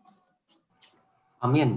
Terima kasih Pendeta Andri untuk penjelasan yang begitu baik kepada kita yang hadir di sini, sehingga kita sudah memiliki gambaran ya tentang XYZ in evangelism. Ini memang mengarah kepada generasi-generasi yang secara tidak langsung dominan juga yang hadir dalam acara PA kita kali ini. Baik, sebelum kita nanti masuk ke renungan juga, kita masih punya waktu untuk tanya jawab, dan saya yakin juga pasti banyak pertanyaan baik dari generasi X, Y, atau Z di sini kepada Pendeta Andri. Mungkin kalau ada yang ingin bertanya, bisa langsung unmute dan bertanya langsung kepada Pendeta Andri, atau boleh juga langsung ketik di chat box atau di tempat chat, atau boleh chat japri ke saya. Om Johan, Yan. Om Johan mau bertanya. Oh ya, Om Johan, silakan Om. Bisa langsung ya? Ya Om, silakan Om. Selamat sahabat pendeta. Selamat sahabat. Ya, kita belum kenal, saya Johan Tirta. Ya, Pernah ketemu satu kali, tapi suara pendeta tiap pagi kita dengarkan. Iya. Dalam renungan pagi. Jadi ya itu yang kita bisa tangkap, suara, dan salam kenal. Kita pernah ketemu satu kali. Saya dari generasi baby boomers. Jadi lahir sebelum tahun 1960. Jadi kalau saya lihat tadi ulasan pendeta, maka setiap 15 tahun terjadilah perubahan satu generasi. Nah, saya ingin menyampaikan sesuatu sebab tadi pendeta berbicara mengenai generasi XYZ. Kebetulan saya juga ingin berbagi karena saya mengamati pertumbuhan gereja kita. Gereja Cenli maksud saya. Ya. Terima kasih, dan kita beruntung gereja kita ini, Gereja Cenli, dalam komposisi yang hampir kekuatan boomersnya sampai generasi Z dan A itu hampir berimbang. Demografi populasinya kira-kira 30 orang lah. 30 jiwa ya, kita dengan 150, kalau kita belah itu ada 30 sehingga di jemaat kami itu komite majelisnya itu terbagi dua, dari baby boomers ada separuh, dari XYZ ada separuh, dan Z mungkin ada 1-2 yang nyemplung masuk, lebih banyak di XY-nya. Nah, kita beruntung baby boomers di kita ini terbagi dua lagi. Ada beberapa dari kita yang melek teknologi, tetapi sebatas WA ya, sebatas WA saja. Jadi bukan sampai teknologi yang sampai program, tetapi ada baby boomers yang terlantar, artinya mereka tidak ada WA, betul-betul lansia yang benar-benar usia di atas 65, tidak terjangkau oleh teknologi. Nah, yang menjadi pemikiran kita, memang pendeta kami, gembala kami, pendeta Henok Huta Barat adalah pendeta yang sentuhannya kepada para lansia ini sangat bagus. Tetapi yang menjadi masalah kita kan sekarang mereka tidak melek ini. Tadi membicarakan evangelisasi kepada anggota juga penting ya pendeta ya. Artinya kita harus memberikan mereka kabar-kabar akan berita-beritanya. Nah, kalau saya evaluasi di aplikasi penggunaan kita juga lumayan bagus. Artinya ahli-ahli teknologi di gereja kita juga banyak. Artinya mereka bisa mengimbangi ya dengan Zoom ini. Kemudian departemen-departemen yang terkait seperti KUR masih bisa memberikan rekaman-rekamannya lah ya. Nah, yang tidak bisa kita sentuh itu adalah perlawatan ya dengan situasi pandemi seperti ini, dan juga mission trip itu agak terhambat, dan juga para orang-orang tua. Nah, memang pendeta tadi skopnya adalah untuk generasi XYZ, tetapi saya sebagai baby boomer, saya juga ingin memberikan satu masukan. Generasi XYZ sekarang ini, generasi di Cenli ini yang baby boomers ini tadi saya bilang masih 30 orangan ini yang hanya kemampuannya teknologi secara WA masih bisa berkontribusi sebetulnya terhadap jadi kehadiran kami di Zoom walaupun kita tidak bisa operate, tapi spirit dari kami bisa menjadi bagian dari mereka. Itu yang saya maksudkan. Jadi kita bersyukur ya untuk itu satu. Nah, yang menjadi saya punya mungkin yang pertanyaan ke pendeta, agak meleset dari XYZ pendeta. Jadi generasi yang baby boomers yang tersisih tadi ada dua kan? Bukan, ada dua bagian. Yang satu tidak tersisih karena masih kita yang dulu masih kenal mesin tik, sekarang kita masih kenal teknologi. Artinya kita generasi yang masih bisa di dua kaki lah. Tapi ada generasi yang benar-benar mutlak tidak bisa. Saya coba bandingkan. Kebetulan orang tua kami di kota Surabaya dengan usia yang juga sudah baby boomers tapi sudah di atas 60-70 tahun. Saya juga mereka tidak tersentuh. Saya coba mereka di gereja Anjasmoro itu juga tidak tersentuh dengan situasi ini. Jadi situasi euforia XYZ ini sangat berguna untuk generasi di bawah.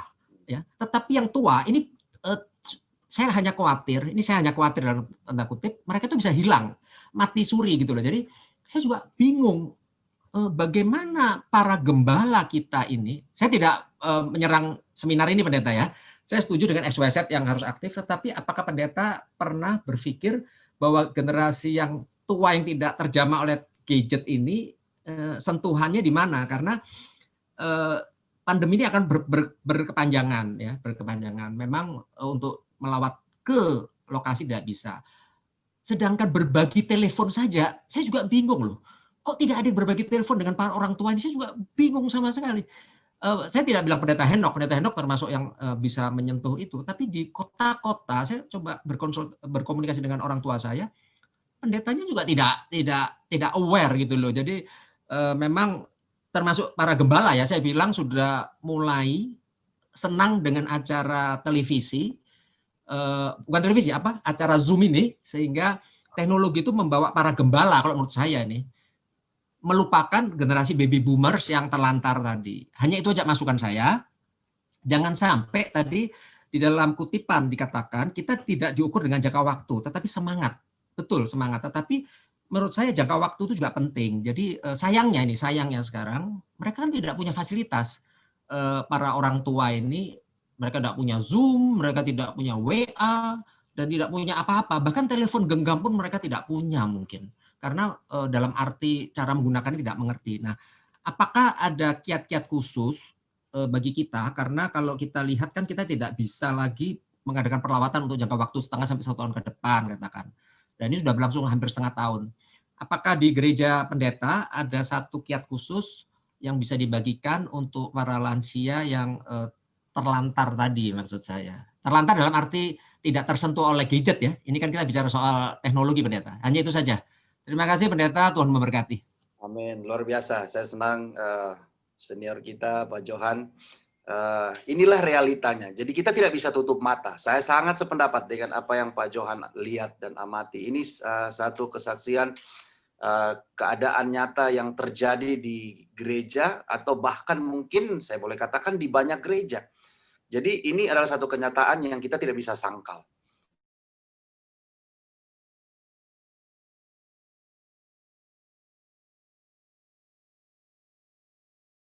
Mungkin banyak secara jumlah, ada yang mungkin sedikit, ada yang sangat sedikit sekali.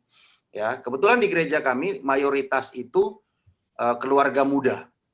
Ada juga orang-orang yang cukup tua, yang sudah 80, tapi oleh karena mereka tinggal dengan anak-anak mereka, jadi anak-anak mereka itu yang melek teknologi, mereka lah yang jadi mereka yang hidupkan HP-nya, mengikuti ibadah.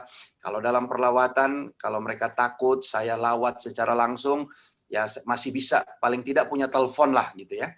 Tapi memang betul seperti Pak Johan tadi katakan, pasti ada walaupun hanya 1, 2 atau sedikit sekali, pasti ada orang yang sama sekali tidak tersentuh oleh teknologi. Menurut pengalaman saya, tidak ada pilihan lain selain kita pergi ke sana. Kalau saya itu yang saya lakukan. Jadi saya pergi ke sana, temui mereka, ya ajak berbicara, berdoa seperti perlawatan konvensional, ya. Jadi dalam keadaan seperti ini, ya kalaupun kita mungkin saya tidak menganjurkan kita untuk melanggar protokoler, tapi apa yang kita bisa buat adalah mungkin ya dengan tetap menerapkan protokoler, kita jalan pergi tetap do yang conventional way of ministry. Jadi kita bisa pergi ke sana melawat mereka. Ya kebetulan di tempat saya seperti itu, Pak Johan. Jadi ada, betul. Jadi makanya saya katakan saya sangat sependapat dengan pengamatan Bapak. Betul sekali, dan itu terjadi. Nah, apa yang saya boleh bagikan, apa yang saya buat itu seperti itu. Mungkin sama halnya juga dengan hamba Tuhan, Pendeta Henok juga melakukan hal yang sama. Artinya, bagi mereka yang terbatas secara akses kepada teknologi, tidak ada cara lain yang kita bisa buat selain daripada pergi, jangkau mereka, duduk bersama dengan mereka, melayani mereka. Nah, dalam hal ini, orang-orang muda juga bisa dilibatkan di sana.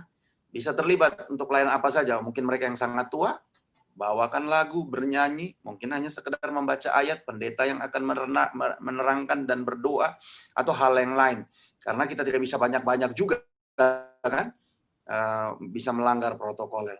Jadi kalau saya boleh sampaikan tanggapan saya, mungkin sama dengan Pendeta Henok juga, tidak ada cara lain yang kita bisa buat selain datang ke sana, ya lawat mereka dengan cara konvensional.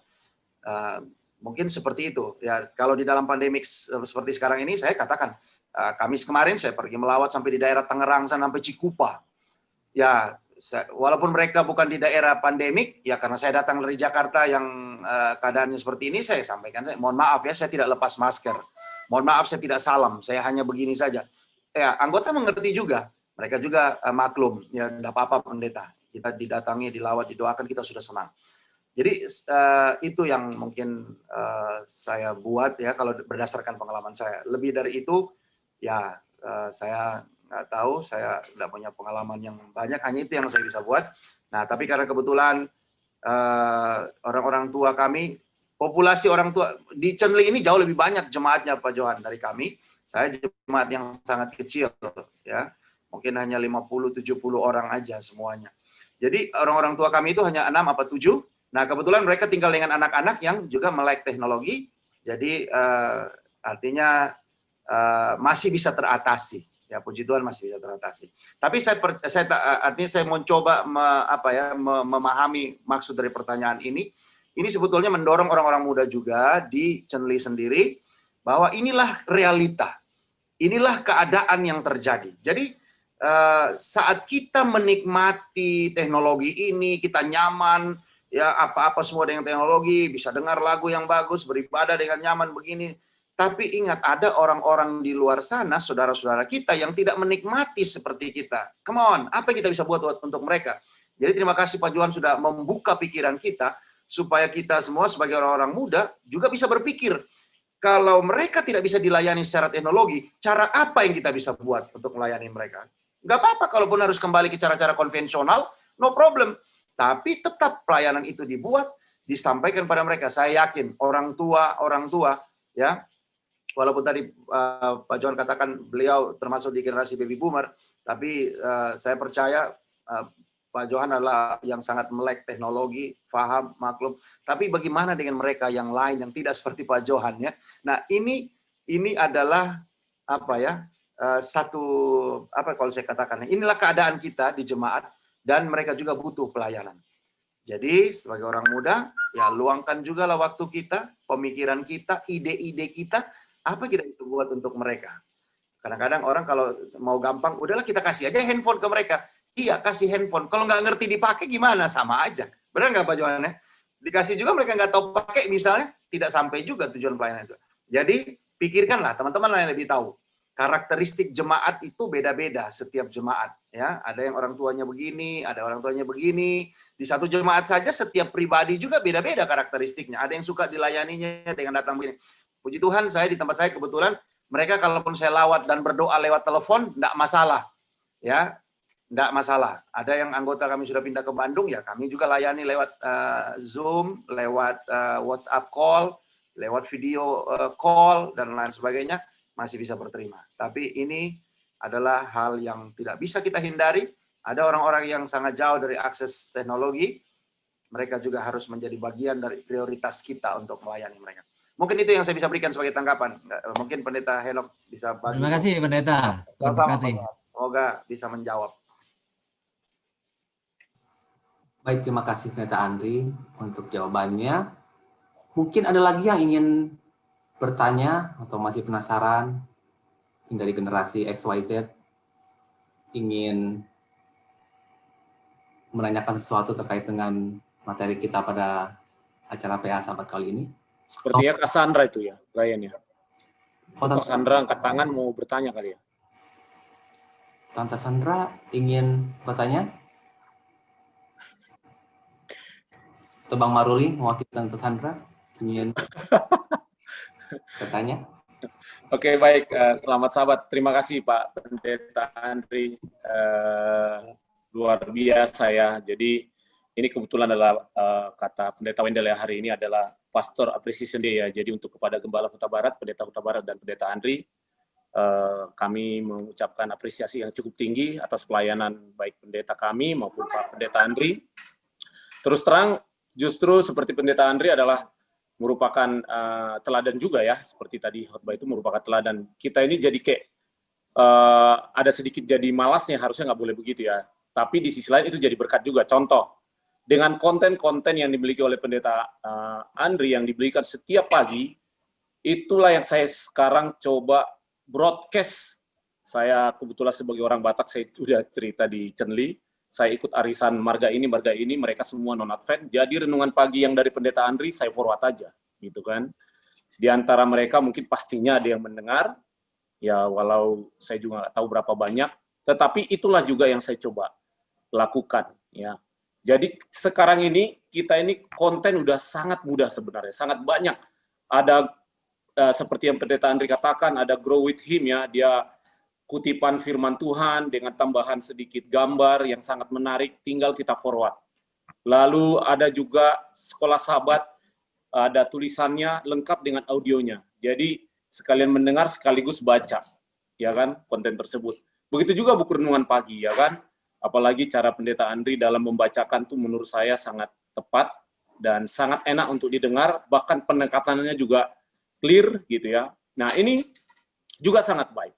Nah, kita mungkin sedikit motivasi juga, hanya seperti kata Pendeta Andri tadi, kita ini tinggal memforward aja sebenarnya. Konten sudah ada di sana, gitu ya. Hanya tinggal memforward kepada teman-teman kita, kepada saudara-saudara kita yang belum Advent, dan itu menjadi berkat bagi mereka. Nah, cuman ini menjadi pertanyaan mungkin bagi saya sedikit, ya nggak tahu kalau pendeta. Nah, pengamatan saya adalah, kalau konten sudah tidak susah, ya kan pendeta ya, benar ya, konten sudah sangat mudah. Tetapi justru yang saya lihat teman-teman yang punya Facebook, punya Instagram, kalau foto pribadi atau melakukan apa itu gampang diupload. Tapi bagaimana kalau firman Tuhan?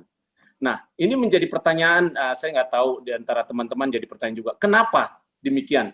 Maksudnya kenapa kayak seperti sulit? Apakah ada kekhawatiran, ini nanti takutnya nggak enak, atau seperti apa? Ini mungkin, saya nggak tahu kalau Pendeta Andri punya jawaban ini. Kenapa generasi Y gini, atau ya even Z juga gitu ya, masih belum terlalu berani di dalam mengupload konten-konten mengenai firman Tuhan. Padahal kalau konten pribadi, atau bahkan berita, yang lucu bahkan hoax gitu ya, begitu mudah memforwardnya. Sementara konten-konten firman Tuhan tidak. Nah, ini mungkin jadi pertanyaan, dan saya amati seperti itu ya. Yang saya amati seperti itu. Mungkin Pendeta Andri boleh sedikit kasih penjelasan. Terima kasih. Terima kasih. Pak Maruli ini adalah rekan saya dulu. Sama-sama kita di komunikasi, beliau sangat aktif. Ya, beliau juga yang mensupport kami dalam pelayanan, ya, luar biasa. Terima kasih untuk pertanyaan ini, sangat bagus sekali. Saya mau menanggapinya begini. Dalam saya memberikan, ini langsung saja ya, kalau saya memberikan pelayanan untuk Bible study, itu sebetulnya saya punya, mau bilang level, apa enaknya ya. Jadi pelajaran itu punya target market masing-masing. Ngerti nggak? Jadi kalau Amazing Fact itu kepada orang yang lebih terdidik, ya orang yang lebih educated, para praktisi, eksekutif, ya. Tapi kalau misalnya yang new discovery, new beginning, itu atau pelajaran-pelajaran yang lain, suara nubuatan, itu lebih kepada mereka yang mungkin berpikirnya lebih simpel. Tapi kalau udah pelajar, orang kerja, saya biasa kasih itu, apakah itu yang saya sementara bahas sekarang, perbendaharaan, historical, ataupun juga amazing fact, atau Bible study yang saya bikin sendiri. Ini hanya contoh.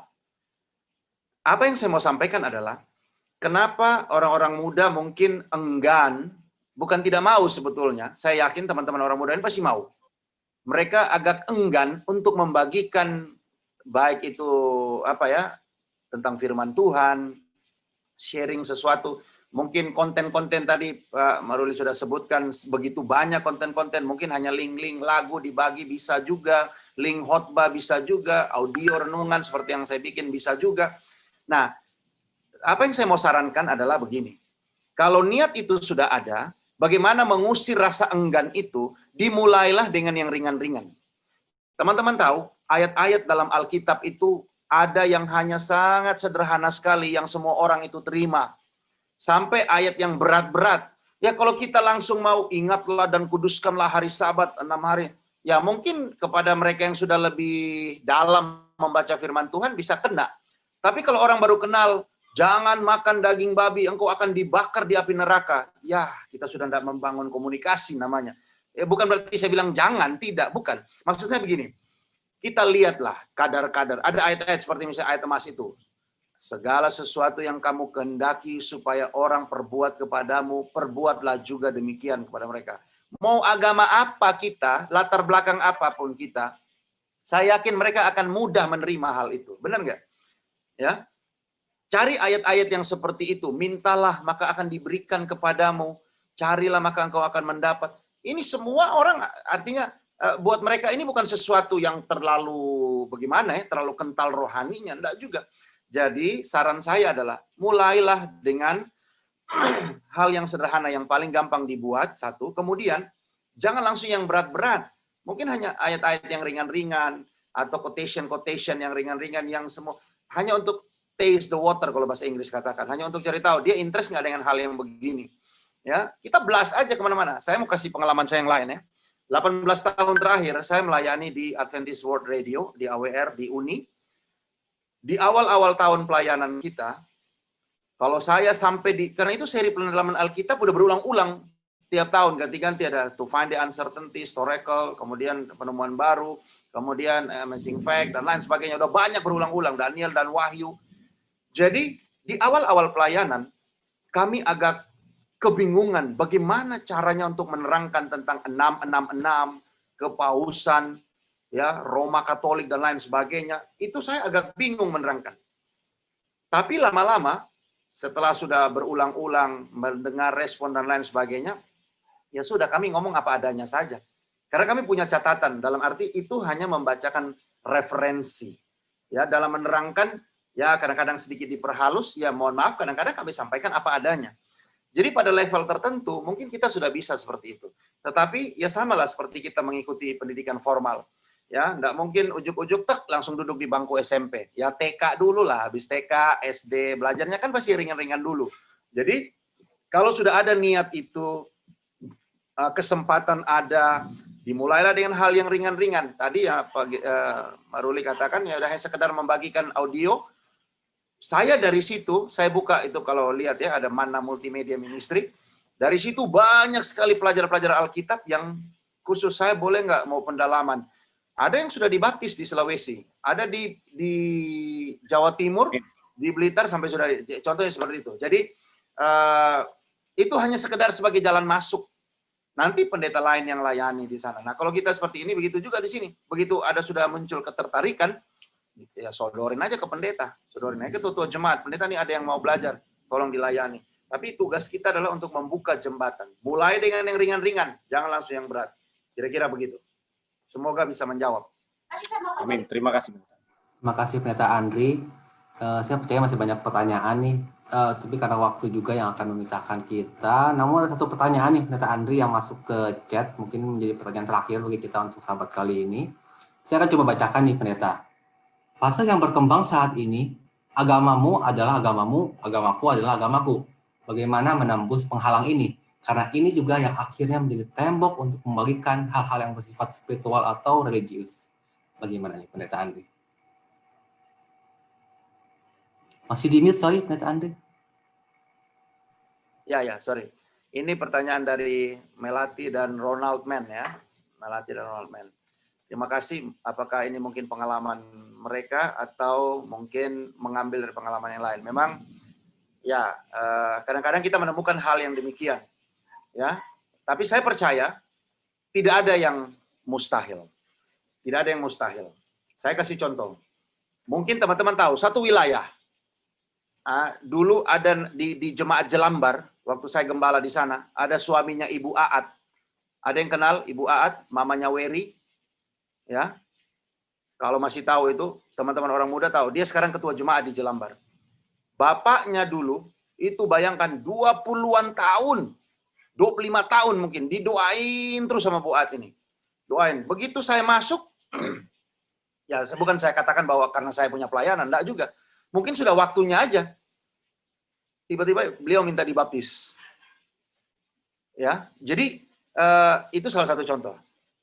Saat ini saya sementara mempersiapkan baptisan Sabat depan. Ada seorang bapak yang sudah bertahun-tahun, sudah kenal, teman akrab dengan seorang ibu, yang Advent, sudah ikut KKR, ikut belajar, KKR kemarin juga ikut. Saya kaget minggu lalu, Ibu Ketua saya sampaikan, si Bapak A ini mau dibaptis. Kenapa? Iya, dia sudah rasa mungkin sudah panggilan, dia dengar begini, dia sudah belajar, oh oke, yakin, udah benar, dan seterusnya. Nah, jadi ini contoh-contoh klasik bagaimana tembok-tembok yang menurut kita itu sangat tebal, tidak bisa ditembus, tapi dengan pertolongan Tuhan, satu waktu itu pasti akan bisa. Jadi kalau kita, ada satu kutipan mengatakan ini, jangan berfokus kepada problem, kepada masalah. Berfokuslah kepada Tuhan, bahwa Tuhan punya cara, bagaimanapun caranya, pasti itu akan bisa teratasi. Yang penting kita ini bisa jadi instrumen. Ya mungkin kita hanya sanggup mendoakan dia, enggak apa-apa. Kita akan melihat bagaimana mujizat pekerjaan Tuhan ke depan yang tidak pernah kita pikir, tidak pernah kita duga. Seperti yang saya katakan dua contoh tadi, suami Ibu Aat sama si bapak yang satu ini tadi. Jadi saya enggak buat banyak sebetulnya untuk mereka. Kita hanya berdoa seperti biasa, melawat seperti biasa. Tapi ya kalau memang sudah tiba waktunya, itu akan terjadi. Jadi buat tadi teman yang bertanya, yaitu Melati dan Ronald. Jadi kalau kita berhadapan pada situasi yang seperti ini, saya tidak tahu kasusnya seperti apa. Apakah mereka masing-masing dengan pasangannya begitu? Saya nggak tahu. Ini apakah orang muda, orang mudi ini masih berpacaran ataukah keluarga? Saya kurang tahu. Tapi kalau ini adalah keadaan yang dihadapi, oke, saya mau menikah dengan kamu, tapi saya tidak mau seagama dengan kamu. Ini juga menjadi permasalahan di orang muda. Tidak ada cara lain, kita doakan, kita minta, serahkan sama Tuhan. Tapi kalau kita, jadi tidak semudah itu. Artinya bagaimana? Kita mesti lihat dulu keadaannya. Cuman saran-saran umum yang saya bisa berikan ya seperti itu, bahwa pasti ada solusi. Nah, cuman dalam hubungan dengan orang muda, tidak ada satu formula yang bisa dipakai ke semua kasus. Kira-kira dapat nggak? Jadi case per case. Jadi kalau seperti ini ya mungkin kita harus tambahin bumbu ini sedikit, tambahin usaha ini sedikit. Ya, tidak ada satu formula yang untuk bisa diterapkan kepada semua masalah. Jadi kita harus lihat lebih dalam masalahnya seperti apa. Tapi intinya adalah tidak ada usaha yang sia-sia. Satu kali kelak kita akan melihat hasil. Yang penting kita tidak bosan-bosannya menyerahkan pada Tuhan. Mungkin itu karena waktu kita yang terbatas. Terima kasih.